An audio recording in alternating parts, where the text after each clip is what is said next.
सकती हैं, क्योंकि जिस तरह से हमारे देश में घटनाएं होती हैं, पूरी दुनिया में घटनाएं हो रही हैं, महिलाओं के खिलाफ उनका रेप किया जा रहा है। लगता नहीं है कि आगे कभी भी महिला या कोई लड़की अपने घर से बाहर निकलकर कोई काम करने की इच्छा करेगी।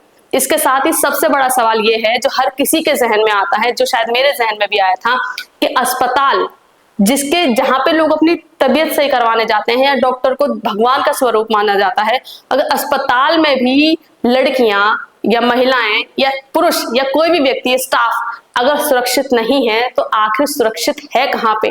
थाने में भी यही रिएक्शन होता है महिलाओं के साथ, इसी तरह से उन्हें भी परेशान किया जाता है। कई ऐसी महिलाएं हैं जो बताती हैं कि पुलिस वाले उनकी सही से बात नहीं सुनते, FIR नहीं लिखते, और समाज में भी कहीं उनकी नहीं सुनी जाती। जो छोटे तबके की महिलाएं होती हैं वो तो काफी ज्यादा इन सारी चीजों को फेस करती हैं, क्योंकि उनके साथ जब भी कोई घटना होती है तो उनके परिवार वाले उस बात को दबा लेते हैं। इन सब में जब किसी लड़की के साथ बलात्कार भी होता है या कोई परेशानी होती है तो उसे सबसे पहले अस्पताल ले जाया जाता है, वहां उसका मेडिकल चेकअप कराया जाता है। लेकिन इन सब में अब जब अस्पताल में ही ऐसी घटना हो रही है तो सवाल सबके जहन में आता है कि आखिर हम सुरक्षित कहाँ हैं? घर में, जहां बाप भाई भी नहीं छोड़ते।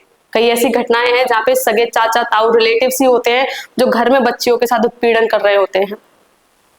इसलिए बच्चियों की ड्रेस या महिलाओं के विचार या उनके काम पर नहीं, हर किसी को अपने घर से काम करना होगा। सड़कों पर मोमबत्ती ले जाने से कुछ नहीं होगा।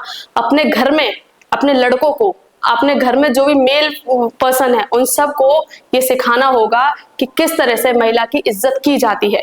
तभी शायद हमारे देश में ये सारी घटनाएं बंद हो सकती हैं और लड़कियां सुरक्षित होकर बाहर निकल सकती हैं। धन्यवाद।